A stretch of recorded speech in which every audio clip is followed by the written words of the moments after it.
Graham, talk to me, mate. How did you see that game there today? Disappointed or happy that we actually didn't come away with nothing? It's tinged with disappointment, really, because for a long period of time I thought the game was there for the taking, particularly in the first half. Certainly the first half, United bossed it. The Anthony chance where we thought he might have scored, but he hit it with his right and it bulged the net from wide. That was probably the one.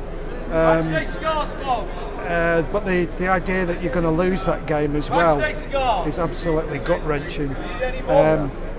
Even though it was a penalty, for the viewers here, I wasn't in the ground, I was in a pub, and Scott McTominay does bring him down. But United shouldn't be losing that game. They controlled large parts of it, and certainly in the first half, again, big kudos to Eric Ten Hag for making Graham Potter actually change his shape. And I was hoping when he went for at the back that it would play into our hands. But like you said, I think people were the energy that was there against Tottenham wasn't really there for the rest of the game today. And our bench really didn't make too much, didn't capitalise on it.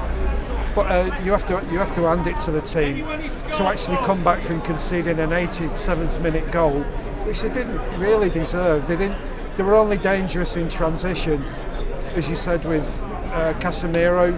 When Casemiro asked David De Gea to hit it long. When they pressed us high up the pitch and we were losing it there, they were dangerous. But apart from that, I never thought they would get anything from a corner, and that from set pieces, and to concede the penalty from that is just galling, really. That's it, mate. But mentality-wise, the will to actually still get something out of that game there, because you probably would have thought, you know what, this will go out as a 0-0. That penalty decision, the mistake, not to let your heads drop and actually come back from that, and actually then just start pushing on Chelsea even more and just show that will not to lose after all the work and, like you said, the domination pretty much in that game. Well, what I really liked was Ten Hag. You could see him waving his, from where I was obviously, you could see him waving his hand, and he basically told Scott McTominay to stay up front. And Chelsea actually bought it and sat on their 18-yard line, and it's their own fault. But great mentality from United, and that was clever from Ten Hag. Yeah, and it was applied. Definitely, it was get bodies in the box, and I'm not saying that they were particularly frightened by it, but they retreated, but they didn't get on the ball, and we kept recycling it, and we put decent balls in. Now, I mean, if the penalty goes in, it's going to be a 0-0. Nobody was going to gamble then. I think the only thing that frustrates me is, when we do get chances, we really have to take them. When we're on top, we have to get in front, and we sort of let them off the hook today.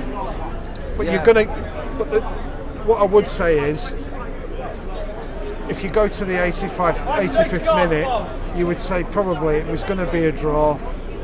And I will say this: they were better in the second half. Potter had obviously got into them at half time, and they pressed us further up the pitch, and they were more aggressive without the ball. Yeah, aggressive, a bit more on the ball. That brought up the incident with Varane. You may know a little bit more than us, because we were in the ground, we didn't know what was going on. Any insight onto what you think happened there, Graham? Well, he stretched for the ball, and he wasn't touched, and he went down in a heap. From the way he was looking, and this is more a mental picture than a physical one, it looked to me like he thought he'd done an old injury because he was in bits. It was like, crap, I've done an old injury and I'm probably going to miss the World Cup. Now, we won't know that until they look at him. They look at an X-ray and confirm whether or not it is. I mean, it wasn't a head injury. It was definitely, if it's anything, it's muscle. But he was distraught, absolutely distraught. That's it. We've got to move on though, mate. The squad is thin, like we spoke about before. Hopefully we can get some players back going forward. But On TV, I heard that they gave Casemiro man of the match. Do you agree with that, or have you got another contender? Well, I wouldn't argue with that. What I would say is, I thought Dalot again continued a brilliant, his brilliant vein of form.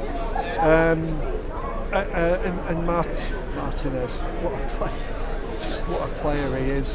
What a player! We're lucky.